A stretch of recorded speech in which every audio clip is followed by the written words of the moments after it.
Hello and welcome to the latest Harpers webinar, Reassessing Ribera del Duero. This is one of a mini-series of discussions that Harpers has run in partnership with Ribera, with earlier sessions focusing on where the wines are positioned in the UK and some market feedback. Those sessions generated some fascinating insights from both on and off trade into how the region is perceived by both trade and consumer alike, with one key takeaway being that younger, fresher, more approachable, differing styles could be a great hook to pull in more youthful wine drinkers and boost the wider appeal of the category. We're moving that on a little today. We're going to explore how evolving styles are rippling through the region, ask whether these wines are hitting a sweet spot, and also what this means for Ribera's image and potential in one of its key markets here in the UK.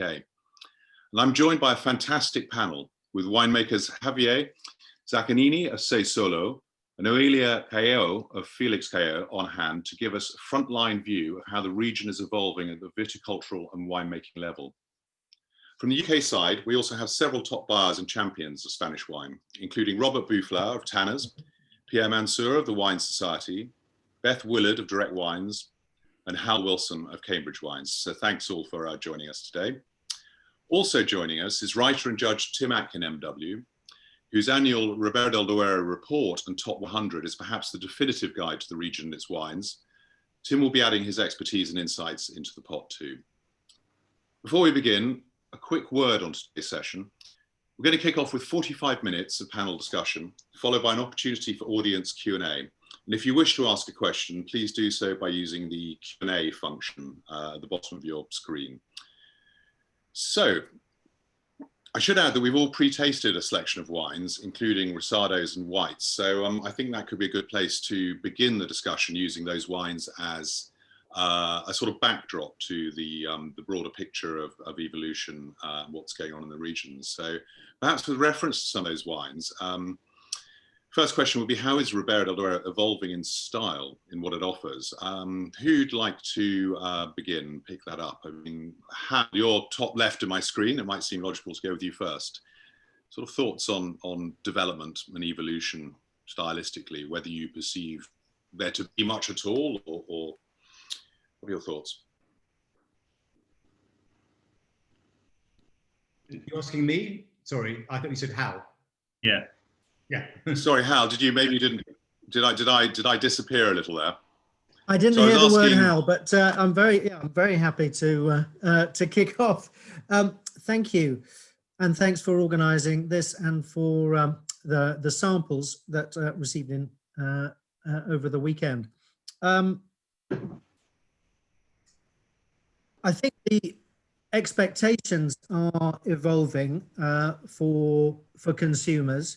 I'm not going to say that every consumer knows exactly where and what to expect from Ribera del Duero, but I think people aren't expecting exactly the same style of wine anymore, which possibly 20 years ago there was more of a unanimity of style, which is great, you know. And I think Tim's sort of enlightened quite a lot of us as to the very different terroir that winemakers are making use of, and therefore different styles, fresher styles, higher altitude, richer styles, and obviously now some white wines, which were great to taste.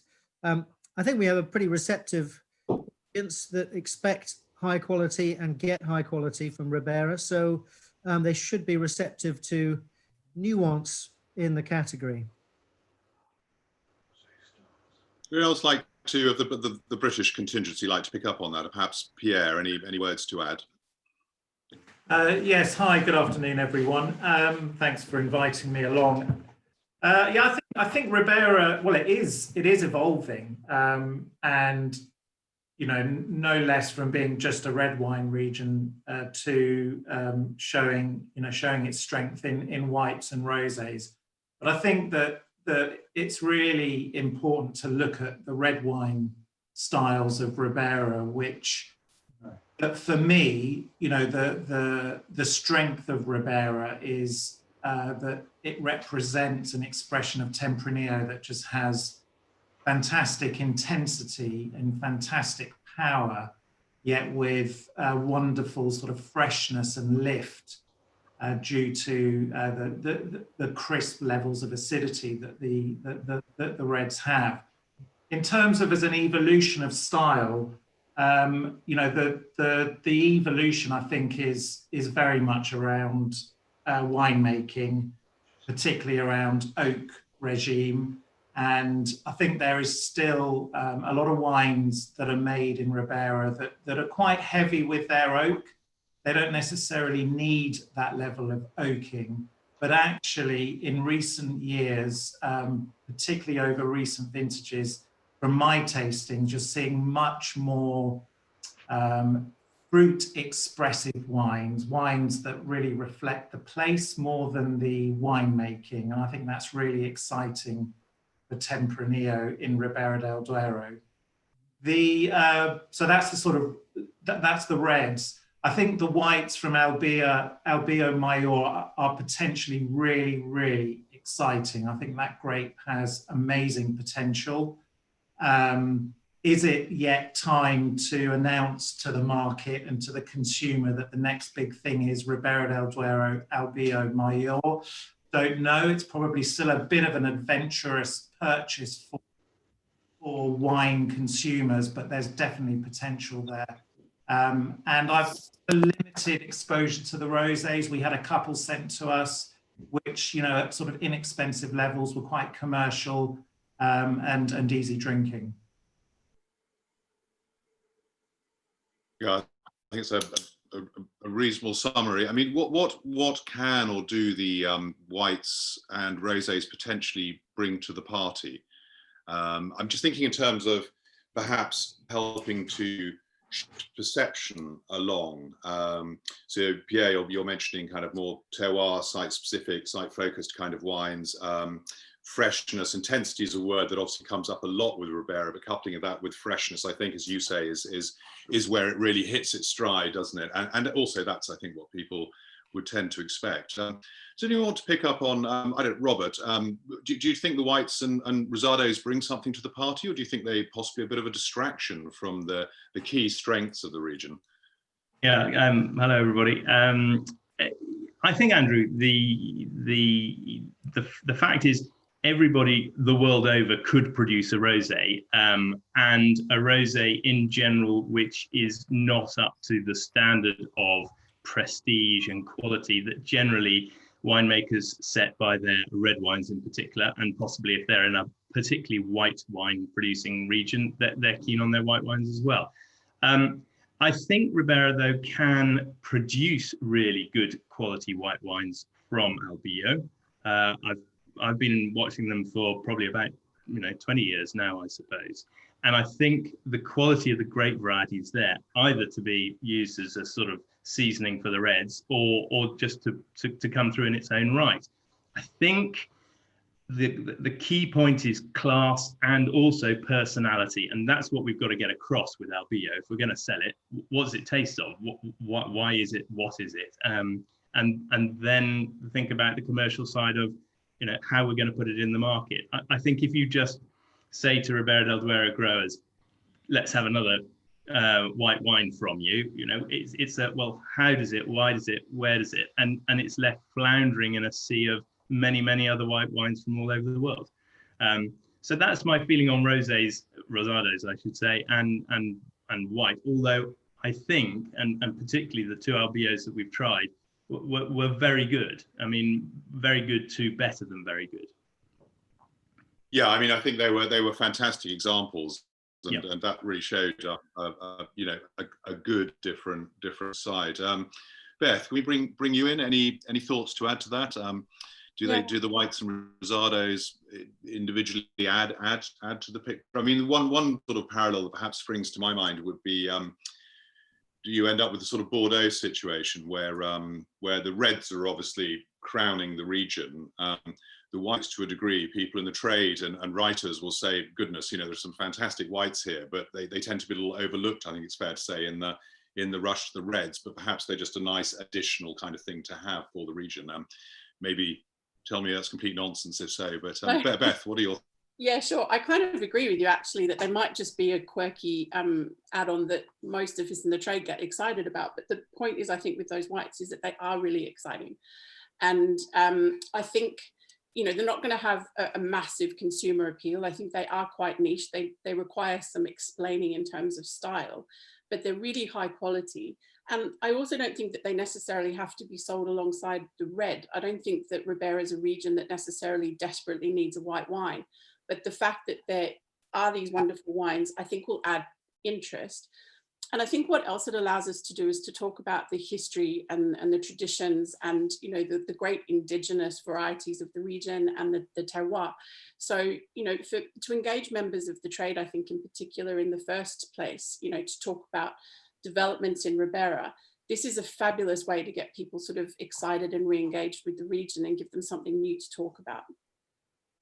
And also there's quite a bit of it planted. I mean, 362 hectares, which is the second most planted variety in the region. Obviously the most planted is Tempranillo with, no, Tinto Fino with 96% of what's there, but it's a historic grape variety and it's not really grown in many other places in Spain. I also think the fact that Castilla y León, which is an enormous region of which Ribera is part, includes Rueda, and Rueda is responsible for 40% of white wine sales in Spain, is a good thing in a way. So people are used to good white wines coming from Castilla y León, and I think that will help Albilla Mayor to sell. There's some old vines. If you look at the wines, I mean, just you know, the Callejo wine is fantastic. I think that the wine that Domini del Águila makes and ages from old vines, you know, there's a bit of a track record. It's not like Rioja in 2008 when they reintroduced Tempranillo Blanco and Verdejo and Chardonnay and Sauvignon. They had to plant it.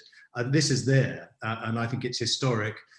It's as historic, really, arguably, as Tempranillo. So I think there's a future for it as long as the quality's high. Okay, Tim, stay with you for a second, and then I'd like to bring the winemakers in. Okay. For those who are listening in who haven't read your annual reports on the region, what are the key things that you're seeing that you feel are most important in terms of evolution going on? Well, some of the things have already been mentioned. I mean, the first thing to say is that it's not as big a region as Rioja. It's about a third of the size in terms of hectareage and a fifth of the size in terms of yield, because yields are much lower.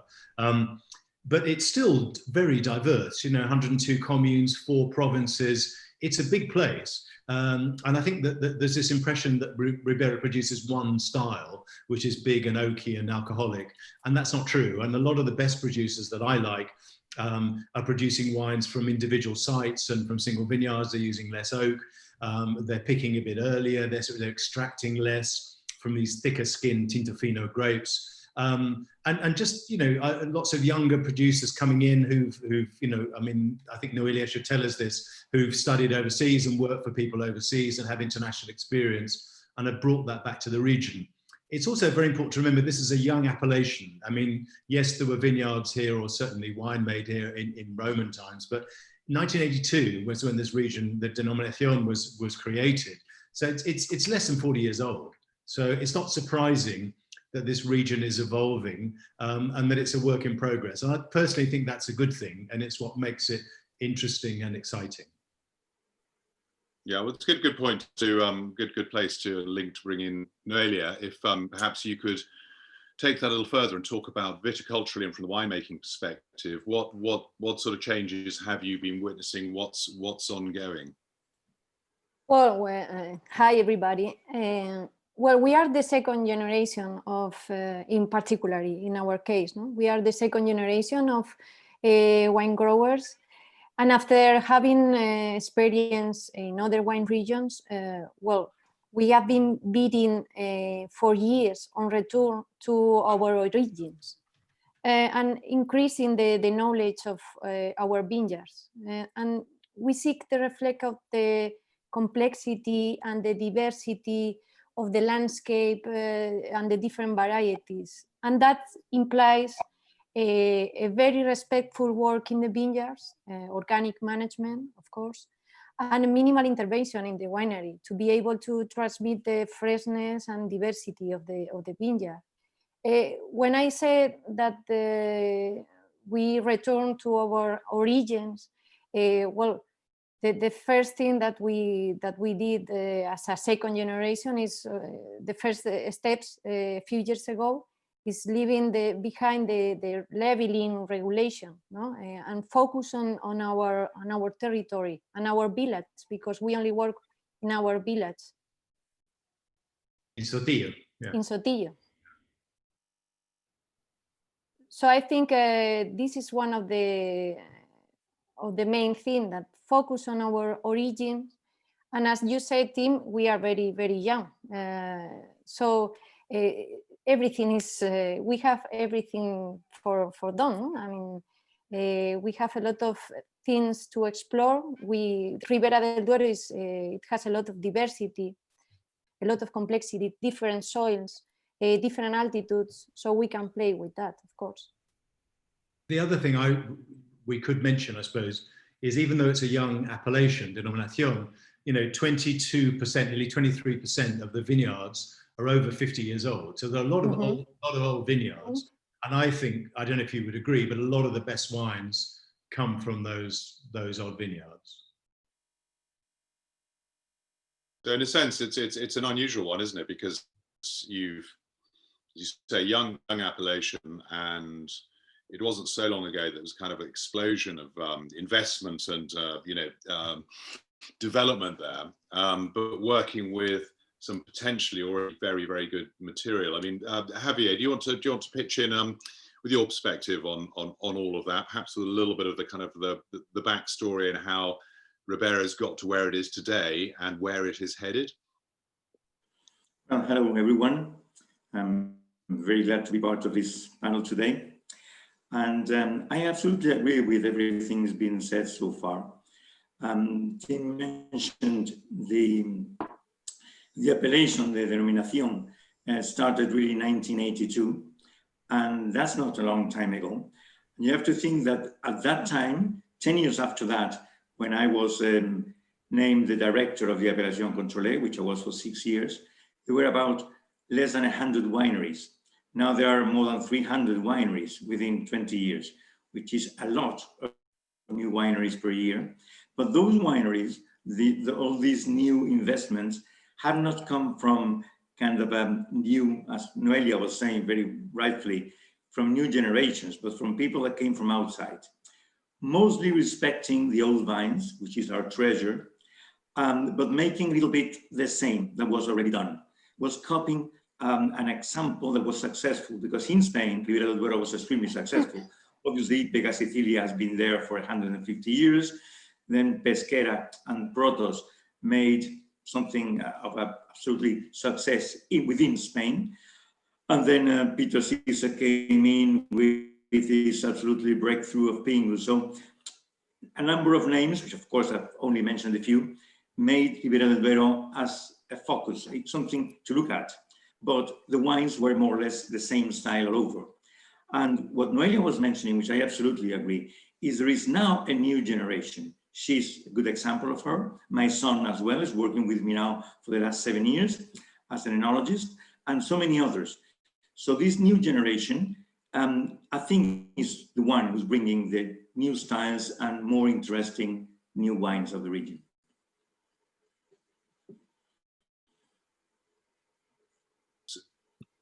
So does this mean the essential sort of DNA, for want of a better word, of the region? How do you, what is that essential thread? I mean, who wants to have a stab at that? We talked about an older image, which is sort of big, powerful wines, maybe a little, quite extracted, quite a lot of oak, maybe take quite a long time to age, etc. And we've definitely seen that, I think, in the selection of wines that we all tried earlier. Sorry, audience out there, that you didn't all get to try these samples, but I'll flash up the list at the end, and some of them are definitely many of them are worth feasting on.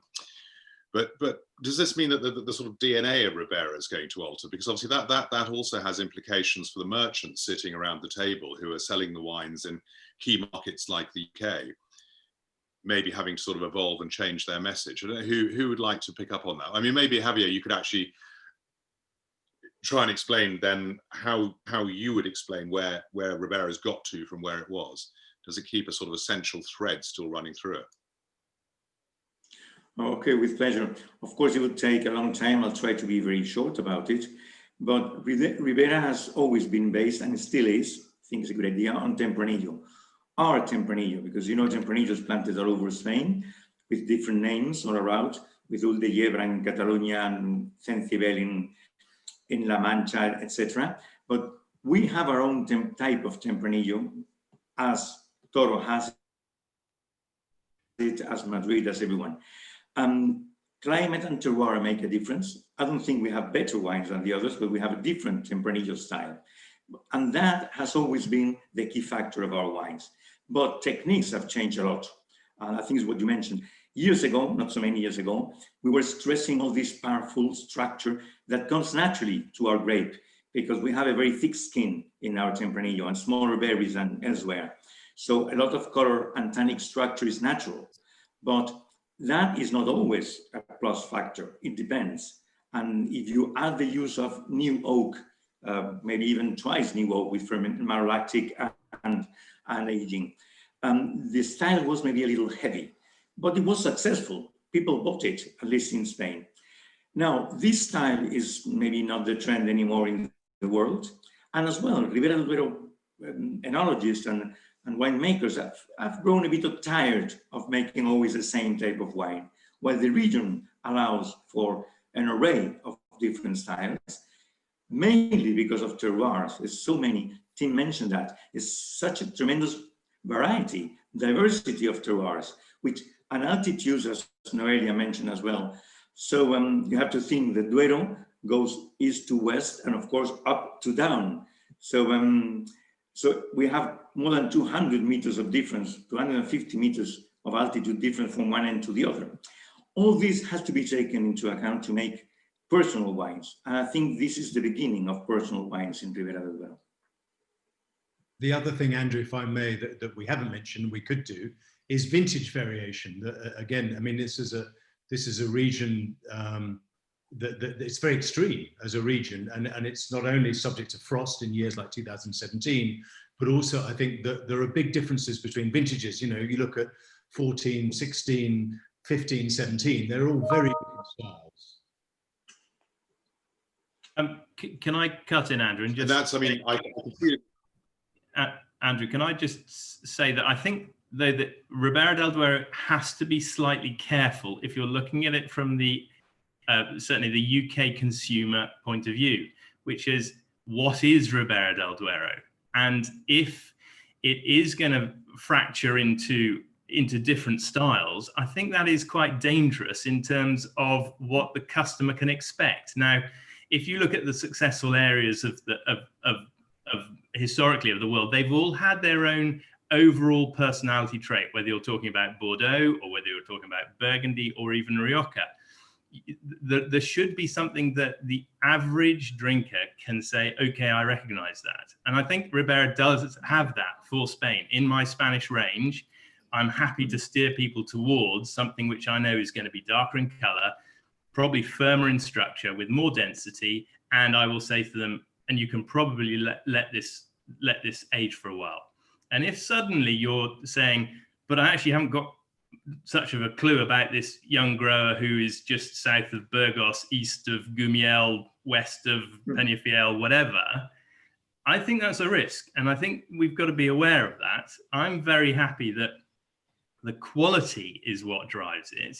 And then I personally, when we were over there in October, and if there are differences in the regions, that's what has got to come out as a sub-region, as a village area, as something like that, to allow people to develop their own styles, but make sure that we all know what that is, because otherwise we're down to the individual winemaker, which might be well enough for all of us, but it isn't for the wider world of selling wine, in a nutshell.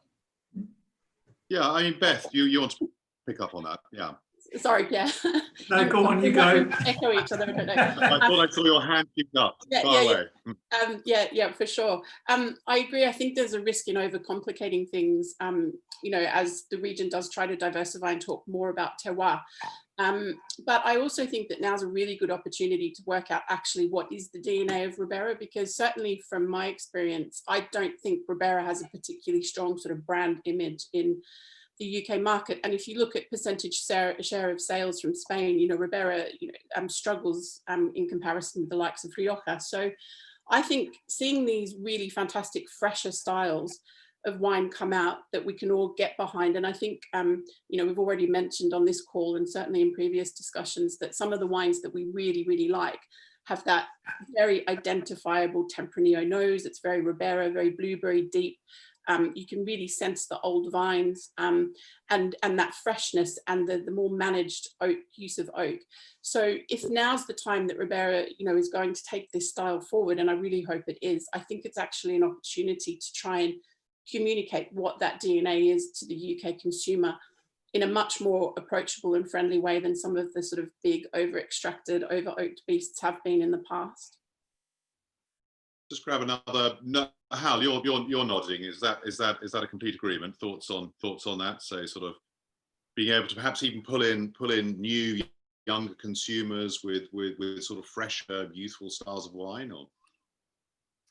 I think that younger consumers will come to the region, but we're speaking more now about the region than the style of wine, than just a rich sort of intense Tempranillo. And I think that's really important and takes time. As Robert says, you know, there's the DNA of Bordeaux, but we are sophisticated enough, and many consumers are, to find out which style of Bordeaux they like or prefer, and that it's a large region, and so I think we can move the conversation towards a region that's really great for winemaking, that is extreme, that has these variations in altitude and you know, east to west and north south. So I think that's a development of a story about Ribera that people will understand and warm to. And in that story, we can then start talking about higher altitude wines, about more concentrated, the use of wines, the use of oak, and the other great varieties that exist. So I think it's the evolution is away from a style of wine to a region with a multitude of styles available to it to make. Could we just have perhaps one of the two of the winemakers, Noelia? What's forgive me for not knowing this, but is the demand stylistically for Ribera? Is it quite different in Spain from some of the sort of export markets like the UK? Do you tend to sort of sell different styles to those No. to those markets? I mean, I'm thinking more collectively as a region as well. No, I think, I mean, the question is that could you please repeat the question? Let's put it a different way. I'm wondering whether producers collectively in the region are responding more to the Spanish market and its taste, or more to export markets and the taste of some of the key export territories, or where people are ignoring both, just making the best wine they can from their particular site. Well, for us, we try to make the best that we can in our territory, and trying to show the authenticity of this land, of this landscape, no? And I don't think that we are making a risk of complicate this Ribera, no? Because I think we are at the beginning of expressing the great potential of Ribera del Duero. Let us remember that only 2 years ago, it is allowed to produce white wines with a indigenous variety, as is Albillo, no? That is very old vine. No? So we are just as at the beginning of showing our potential. I think we just saw a tiny part, and we are just open to see the richness of this area and the complexity. Okay, that's brilliant. Thank you. And Javier, I mean, you've as you say, you've been involved in the Consejo, heading up the DO and so on. You must be used to dealing with, how should we put it, sort of different opinions and politics and factions within the region. Is there a sense among winemakers that there's a sort of a traditional side holding on, and then others who are pushing forward, and which way is the balance of that particular conversation going? Yeah, I would say so, yes. I think that there is a traditional style still made by many producers, but they basically make that. I don't think there are producers who make two styles, one traditional and one new, maybe for different markets, as you mentioned before, or for any other reason. I think that the style goes with the mentality or the idea of what the producer wants to make. So there are producers that are more traditional, still making very interesting wines, in my opinion, sticking to maybe an old style, but only old, meaning that ancient, but not bad. And but many others, maybe I would say about at least 40% maybe of the producers are in a new trend, as Noelia just mentioned a while ago. But let me tell you, Andrew, I don't think that anyone is, maybe with the odd exception, making a wine for the UK taste or the American taste or whatever, and another one for the Spanish market. I think that every producer makes the wine as he thinks he should, both in terms of quality and of course of acceptance by the market. And that's it. I don't think that we are yet, if ever, in the position of making different wines aimed at different markets. Okay, no, thank you. That's great. Now I'm going to actually introduce, we've got a couple of questions coming in. So as well, it's initially directed to you actually, Tim, from Karen Jenkins. And she's asking, could you not make a comparison for Ribera with the evolution and variation in styles in Rioja? Talking about the process the Rioja region has already been going through and continues to go through, and whether that's had a positive or a negative impact on Rioja in terms of variation, I'm assuming that Karen's referring to, and evolution of site-specific. We've seen single varietal wines come out, et cetera, et cetera. So all those changes, I think she's possibly referring to. The comparisons between the two, I feel this conversation eventually we would end up bringing in Rioja and perhaps making some comparisons for these two great quality regions of Spain. So Tim, over to you.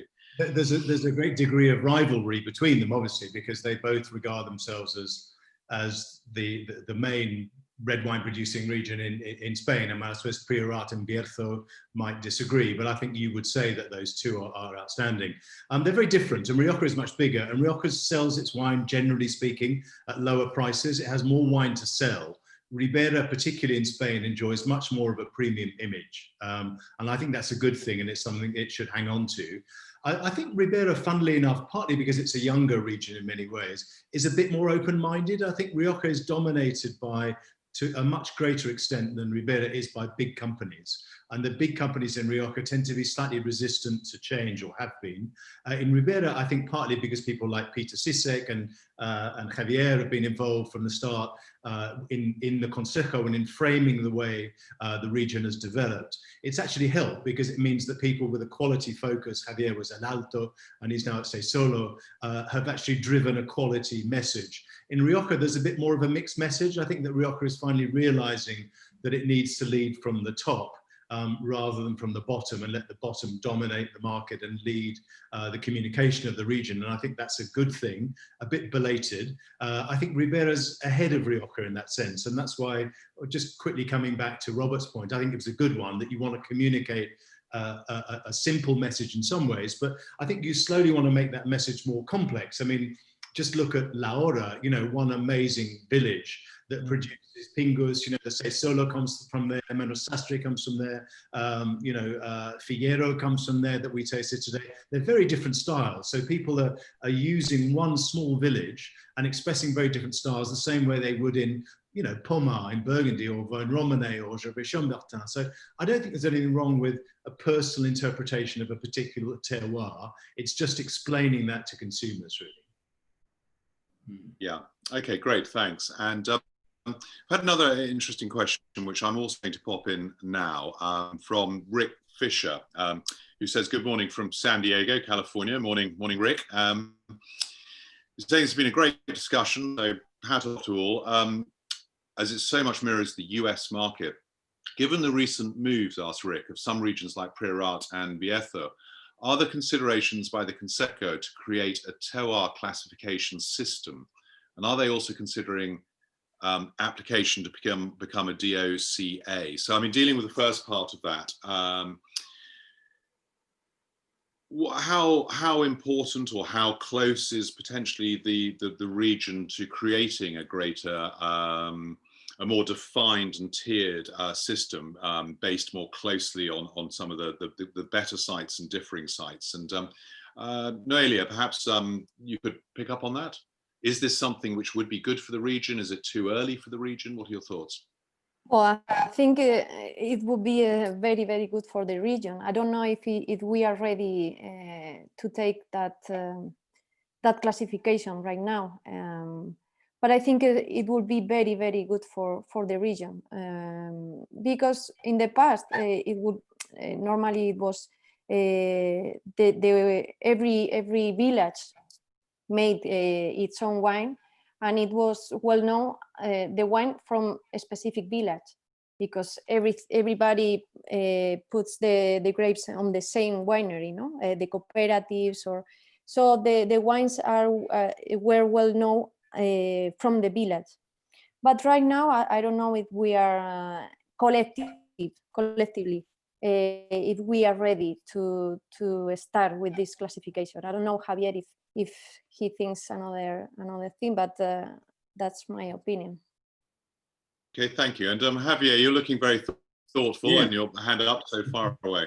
Well, maybe you're in for a little surprise now, which what I'm going to say. I was heading the Consejo for 6 years, between 92 and 98. I left in February 99. And right before, less than a year before I left there a big study of 5 years with the University of Madrid of classification of all soils of Ribera del Duero, which was done in 2 phases. A 2-year first, kind of a big areas, and then a finer tuned study of smaller areas of 3 years of studies. I presented that to the Consejo, and the Consejo put it in a drawer where still is after 21 years. So that was the base for a classification of different terroirs, or if you want, the region classified by terroirs. In a way, would be like Burgundy, but not exactly, because it's a different Premier Cru, Grand Cru Village. It's a completely different approach to the. But yes, a classification of quality by terroir. And for some reason, for 21 years, it's been sleeping. Whether it is the moment now or not, well, it's very difficult to say, because now there's so many wineries with different interests. Maybe some are making great wines using different sides of the Ribera del Duero. And if you tell them to have to make different wines based only on one of the 2 or 3 different villages, they would change their style of their wines, etc. It'll be a very long, maybe for another webinar. But the potential is there. Let me just finish by saying the potential is there because the diversity of terroirs and microclimates, but in my opinion, will be extremely difficult because of opposition by the own region, own producers, to put it into really a regulation, something that could be followed by experts or by everyone in the region. I don't think it will happen. So I think it's interesting to bring in a couple of the Brits on the panel here. Perhaps Pierre, you could pick this up with some thoughts. I mean, would it be useful to to you in terms of communicating and selling to your wine society members? Would it be additional confusion? Would it be a sort of, potentially Burgundy isn't exactly the easiest region to follow for the novice, is it? But I guess also in some ways it's a great benefit because, what are your thoughts? Would it be a benefit, Keep the message simple. I'm reflecting, my feet are in the shoes of members of the wine society who are very involved wine consumers, and they know their stuff. They know what to expect from Ribera, but I think to take it to sort of sub-district or sub-regional level is probably a step too far at the moment. But I think it would be I think as a vision for Ribera, and as a vision for Ribera from a viticulture farming point of view, it's got to be the right thing, because it will further emphasize nuances in terroir. But at the moment, simple message. Can I say something? Keep it simple. Hal, what's your thought? In agreement with Pierre, keeping it simple, but sort of steadily moving people to a more of an understanding of the region as a whole before getting into specifics. But as Pierre says, it's got to be right for the producers, especially the growers, to have their particular area better understood by those who want to understand it. And I think Tim wanted to. Yeah, I was just going to say that a lot of the best wines, and Alto is a good example, blend across the region. Vega Sicilia does that too. Yeah. And that's not necessarily a bad thing. I mean, the same thing in Rioja is true. Rioja, blend across sub-regions. That's absolutely fine. And there's a history of doing that. But I don't think there's anything wrong, picking up on Noelia's point, with having village wines that people can put the village, well, they can do anyway, but making more of it. And maybe single vineyard wines, actually making more of the site. So for people who have special sites, particularly old vineyard sites that they want to flag up, I think that would be a kind of soft way of expanding the appellation system in a good way, because it's giving consumers more information so they understand why Sotillo is different from Aguilera, why it's different from Roa, why it's different from the Golden Mile, why it's different from Soria. These are very different areas. And I think if people who are interested started to understand that, it would help to deepen knowledge of Ribera as a region. I think one of the important things is that people who are going to buy these wines surely must be interested, because we're not talking cheap wines here. We are talking expensive wines. So I think it does put a different consumer into play. And I think that consumer, and I think, by the way, this is the right way to go. I haven't always said this, but I think it is the right way to go, is that you've got to focus on really tip-top quality at the top, explain to people what it is and where it's coming from, etc. And sell it in that fashion. Now, we're not going to sell an awful lot, I don't think, in the UK. I mean, my other three colleagues there might disagree on this one, but I think if the wines don't price themselves out of the market, but we can get into the sector where we can say this is the quality that you can aim for, I think that would be really quite exciting for the region in terms of establishing itself further in the UK. Because I think one of the other things, perhaps, I don't know if we're going to come onto it, but one of the things I think is that Ribera del Duero is always going to struggle for is to become mainstream enough to appeal to people who are sort of searching around for things to hook onto if they've got less than 20 quid in their pocket. Because I will say, I think, although we saw the Roble style trying to push ahead over the last 15 years, I think, frankly, although there are some very good Robles out there, generally they're looking for, they're trying to be, they have to be more expensive than what I call the 10 to 15 pound sweet spot, which for many of us is where we're doing our everyday wines. So Ribera automatically moves into a higher category. So that's ties and loosely touches on a question from Richard C. E. Grant, not Richard E. Grant, who's with Ariex Grand. I think I've got the yes. And he was asking about, forwarded this question earlier, actually ahead of the session. Hi, Richard. What does the panel think about the current aging categories? So you've mentioned Roble, Criantha, Reserva, Grey, etc., etc. Is this something that's useful, or is that actually something that acts as a kind of anchor on? I think we should hear a view from the UK market and from Spain as well, from Ribera as well. So is that in any way a sort of cage that's locking in any kind of progress or communication? Javier, did I notice a nod from you? What are your thoughts? Is there any argument for not featuring those oak-aged levels of wine on the label at all, or so prominently in terms of the supposed hierarchy? Well, that was a copy from Rioja. When Ribera del Duero started as a region in 1982, Rioja was already a long time going, and they had very well organized their markets at the time. There were clear difference between a non-aged wine with Joven, and then Crianza with 12 months in oak, more or less, Reserva 24, etc. And Ribera del Duero copied the whole rules of Rioja, which I don't think was a bad idea. I think this copy was well done. The thing is that we have completely overrun that concept. Because 12 months in oak, which oak? Because a 10-year-old barrel, 12 months in it doesn't mean anything. While 1.5 years in an absolutely new barrel, or even twice, you put in a new barrel every year, the wine is completely different and maybe would not classify as a Ribera or as a, Crianza.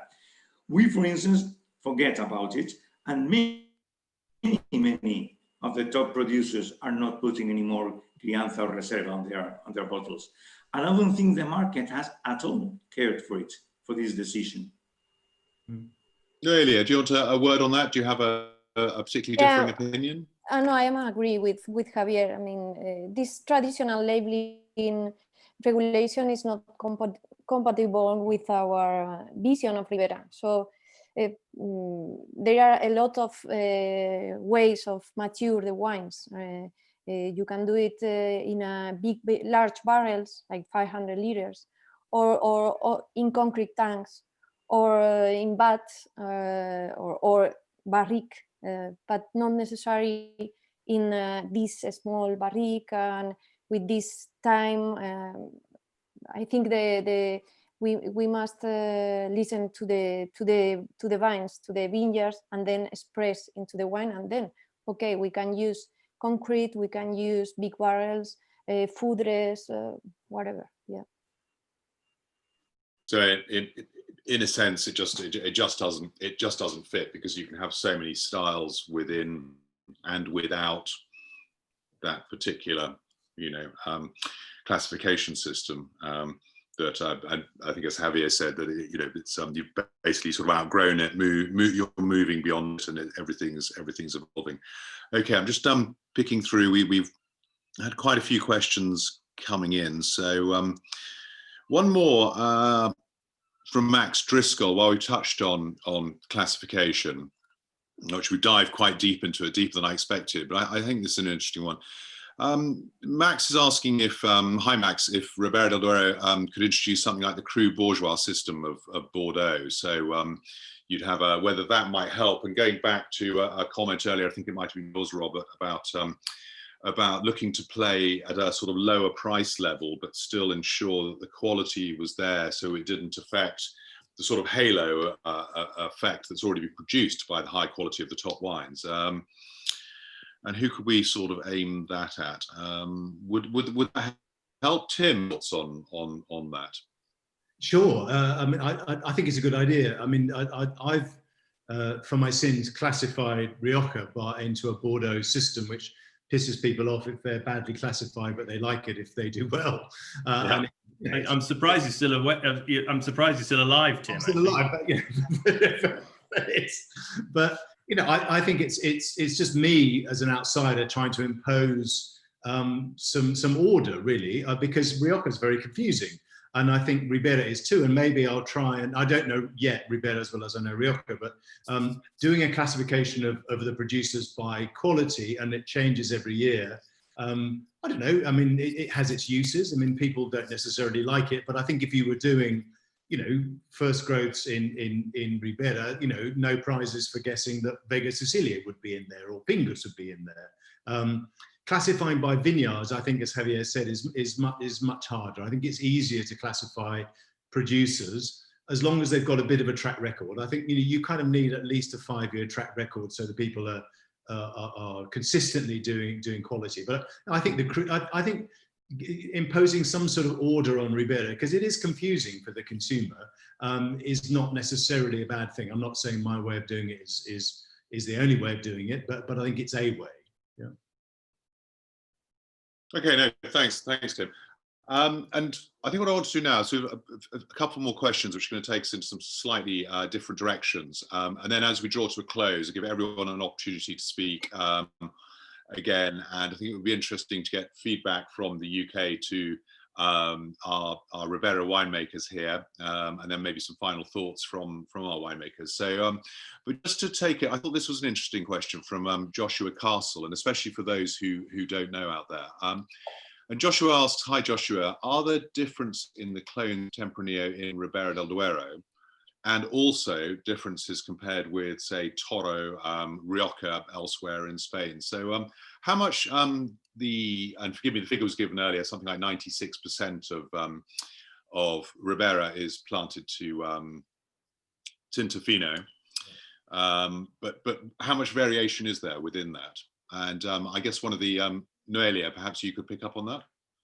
Yes, well, there are a lot, even inside of Ribera del Duero, there are different clones of Tinto Fino.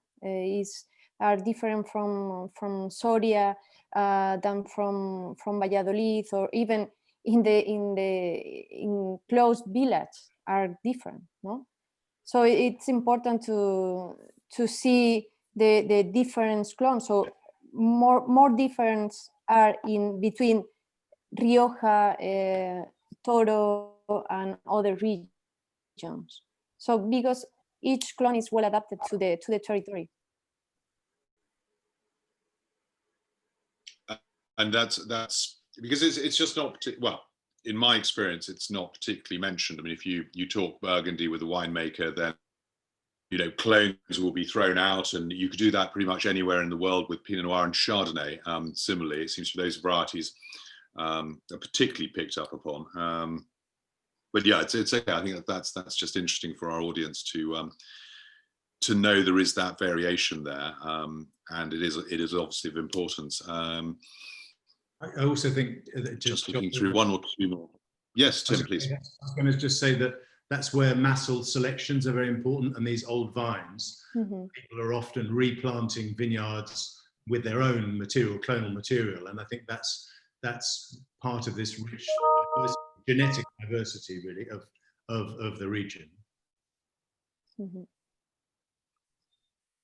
Oh, excellent. Okay. Does anyone else want to comment on that? Otherwise, just having a quick peer through the questions here. Differences. I've got one which is less focused on the winemaking viticultural side. But I think it's an interesting question. I touched on this a little bit before, but with more clarity. It's from Claire Love. Hi, Claire. And Claire's asking, in regard to different styles produced in the region, not being made for a specific audience, both modern and traditional, do you find then that some export markets prefer one style over the other? And if so, who and what? But obviously we can't cover off the whole world, but perhaps we could make some sort of generalizations about sort of the four Ribera. Actually, Javier, you might be able to fill me in. What are the top three or four export markets for Ribera in an order of importance? Well, I think that Switzerland is probably the first, even if it's a small country, but they buy a lot of wines, and especially they buy expensive wines. Of course, expensive, I don't mean super expensive. I mean just more than the 15 pound or euro sweet spot that was mentioned before. and Germany as well are two very, very important markets for Ribera del Duero wines. But I think the States is growing tremendously in the recent years. So potentially the United States is also a very big market for the Ribera del Duero wines, I think. And of course, China is there. No one knows because they buy 10,000 bottles this year and then they buy nothing next year from a producer. And then they go again and buy. But in the long term, Chinese people do like wine. They love wine. Only that they're still too young as consumers and as producers. Let's not forget that. I think that China definitely will be an extremely important market for our wines. Andrew, can I jump in there? I've sourced Ribera for different markets, but particularly the UK and the US. And I think sometimes when we talk about the two different markets, we get caught up in what we perceive as stylistic differences in what consumers prefer. And I've certainly seen Ribera sell slightly more easily in the US in comparison to some of the wines that we've tried to sell in the UK. But I would argue that's possibly to do with the pre-existing conditions in the market saturation from other regions rather than a stylistic difference. So for instance, in the US, Rioja doesn't have the traction that it does in the UK. Whereas here, our UK consumer is really used to that sort of softer, more rounded style with the lovely sort of Reserva, Gran Reserva aging. And, the big fruit bomb with lots of oak and acidity of Ribera can sometimes seem jarring, particularly for consumers who are buying at a certain price point. Whereas in the US, there isn't that sort of preconceived idea of what the wine might be like. So I think it might come down a little bit more to the traditional market makeup rather than a stylistic difference, essentially, or a preference. Yes, no, that's a very good point, actually. I mean, with Rioja being so well established here, more difficult for Ribera to get a foothold in at all compared with the US, where there isn't so much dominance with that other R region. Okay, I'm aware of time, actually, so we're closing in on our hour that we promised both the panelists and the audience. In case they're free to go and do other things or needed to do other things today. So I'd like to begin to wrap up. And as I said, in doing so, I think it would be great to ask the UK participants in the panel what feedback the Ribera winemakers, indeed the region as a whole, could sort of take on board and take away from them, both through the sort of myriad topics we've discussed today, but perhaps also more generally just looking at commercially what you need to be able to sell a great selection of wines to really make the category of Ribera for you in your particular businesses, whether online, retail, wholesale, etc. So I don't know who to put on the spot first. Hal, top left, you're in pole position on my screen, so perhaps could I ask you to begin with some thoughts and feedback for our winemakers and for Ribera del Duero. Absolutely. It's been a fascinating hour, and I'll be very, very quick.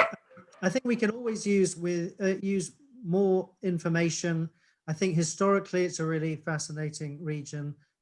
Geographically, we need to know it better.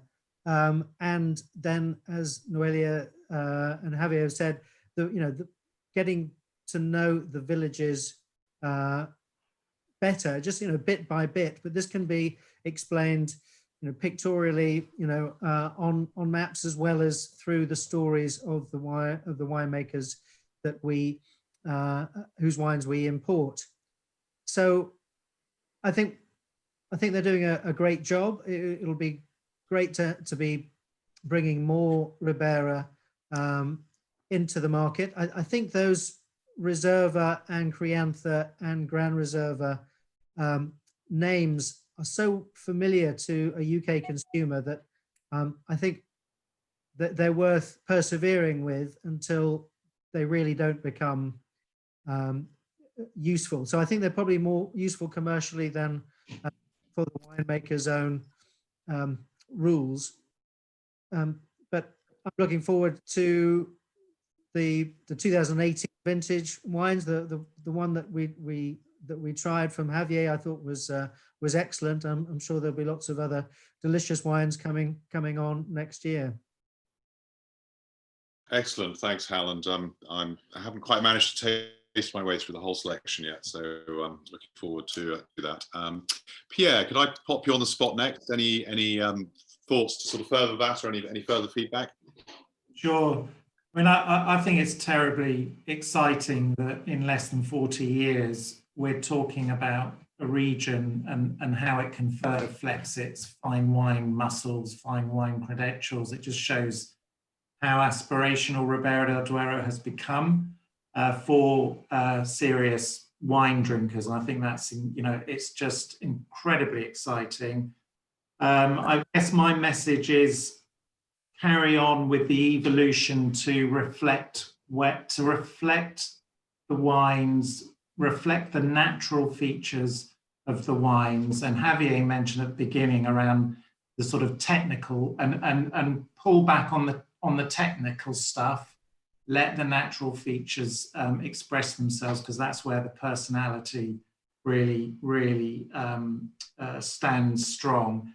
And I think the final thing, and one thing we didn't really talk about, but the final thing, and I noticed from a lot of the labels with the wines we were sent, actually be really proud about Ribera del Duero and put that name in big, bold writing on the front of your labels, because you should be proud of Ribera del Duero, and it will sell the wines. It will help sell the wines. So that's my message. Excellent, thank you, Pierre. Beth, would you any further thoughts to add? I realise that it possibly some of the ground's been covered, and it might get more difficult to come up with fresh input as we go around. And sorry, Robert, I've sort of partially left you to last, but Beth, any thoughts? Yeah, absolutely. My comments sort of reflect what's already been said by Hal and Pierre, but I think it's really important to focus on communicating that quality message as well. For me, Ribera del Duero is not a cheap region to go to for just a quaffable wine. This is one of the greatest wine regions, I think, not just in Spain, but in the world, and it's really exciting in the potential. But one thing I would say as well, in trying to achieve that and highlighting sort of the more iconic estates and the top producers, is that it's really important not just for Spanish wine drinkers, because while I think Ribera is part of the wonderful, great tapestry of Spain, I think it has such a distinctive identity as a region, but also as a winemaking style. And I think that needs to be something that's pushed forward, because I don't think there's a perfect Venn diagram between Spanish wine drinkers and Ribera. I think Ribera, as one of the great wine regions in the world, has much more potential than that. That doesn't mean whack another 10 euros on the cost of a bottle, but I think you can be proud and charge a decent price for the wine. Yes, don't tell them their wines are too good. They'll put the price up, exactly. Robert, anything to add as sort of last word, perhaps from the UK side? I'll bring Tim in as well, but yeah. Just keep the quality up there. I sometimes worry a bit about over extraction, and a rather hard furry edge can creep in. So they've got to keep that under control slightly, make the wines really appealing, but keep that quality level up. And I think the character of Ribera del Duero shone through with all the samples we were sent. So we've just got to get that message across to the wine drinking public out there that it is. I almost would say it's the Prince to Rioja's crown, but a prince that's busy digging the emperor or the king in the ribs, as it were. And they've got a really exciting time in front of them. Yeah, fantastic. Tim, anything from the? I mean, again, with your report, you said you don't know Ribera in quite as great a depth as Rioja, but you're deeply enmeshed in the region and learning more each year, each vintage, each report. What thoughts from you? I think just keep evolving. I mean, as I said at the beginning, this is a comparatively young region, even though it obviously has historic vineyards. And I think the best is still to come. I think there are some amazing wines produced here already, but I think that insisting on stylistic difference. I can't stress enough that Pingus and Hermano Sastre, are neighbours almost, and yet they're completely different wines. from very similar, a similar area of La Hora. So I think, you know, express the individuality, not only of vineyards, but also of the vision of winemakers. So, I mean, I think Ribeira's on, I'm excited about it. You know, just stay on the path it's on. Don't go down the cheap route. I mean, and by cheap, I don't mean 10 to 15 pounds. I mean, falling into the trap that Rioja has fallen into, which is, you know, £5.49 reservas in Lidl, because it cheapens the brand, however good the wine is. Yeah, someone else can do that, exactly. So, and I think then a final word, if I may, if Noelia and Javier, you wanted to add to any comment, any feedbacks, or any additional thoughts on the region and its future. So I'll leave that quite wide open for you. Noelia, would you like to share any final thoughts with us? I would like to thank you, and of course we learned about all your words, and yes, we keep in our way to be more authentic and to go back to the origin and to the roots, and keep working. Absolutely. And Thank Javier, you. anything to add? Yes. Thank you. Well, let me tell you something absolutely honestly. Please believe I'm honest about this. I'm always impressed by the high level of knowledge of the British professionals, whether it's journalists, wine, someone has a wine shop or distribution, of the knowledge of our region. And I realize it's not only that they know well our region, they will know every region. Talk about South Africa or New Zealand and still, or the Central Otago in New Zealand, and you'll probably talk with as much knowledge as you've been talking today about our region. So I have a tremendous appreciation for the British professionals, and more than anyone else in the world, for the way they understand the core and the philosophy of every region, wine region in the world. Maybe because you've been drinking wine for centuries and centuries and appreciating wine as something very special. More than anyone else, I mean, more than any other country in the world, including Spain. Well, we modestly like to think that here in United Kingdom, we've been doing our bit to support the global wine trade, but also hopefully with increasing amounts of intelligence and understanding, rather than just our reputation for knocking back large quantities of drink. So, yeah, no, thank you. That's it's very nice to hear as well. But it's you know, it's a very exciting region. It's always even more exciting to watch a region that continues to evolve, that both has that sort of stretch of history. We've talked about the old vines, but we've talked about the evolution that continues to go on, the possibilities there. All the Spanish experts and champions and buyers who are sitting with us around this virtual table, I know are all very passionate about Spain as a whole, and as Ribera, you know, as you say, one of the sort of crowns with question within that. So I think we've covered a lot of ground. I really appreciate everyone's time on this. It's been a fascinating discussion. I look forward to listening back through and doing a write-up and plucking out some of the, well, there are many interesting points. So thank you very much to both our winemakers for joining us from Ribera. It's been a real pleasure. Thank you to the UK side of the panel, buyers. That's great. And rather belatedly, forgive me, Sue Harris, who I didn't introduce at the beginning, for one of the great wine PRs in the UK. Thanks for helping facilitate and bring this all together, Sue. That's been fantastic. It's unusual to not hear from a PR during an hour, but you've done a very good job at just sitting there in the background and checking that everything's running smoothly. So that's great. So I'll sign off before I ramble more. Thank you everyone for joining us. Thanks to the audience out there. A final comment. We didn't manage to get on top of everyone's questions. There were quite a few that came through. I'm sure if you direct your questions to me at Harpers, it's andrew.catchpole@agilemedia.co.uk. I'll be able to forward them to relevant person on the panel. I'm sure they'll be generous enough with their time to give you a response. So on that note, thank you all. Very good to see you all. And thank you, audience, for joining us. Bye. Bye. Bye all. Bye. Everyone. Bye.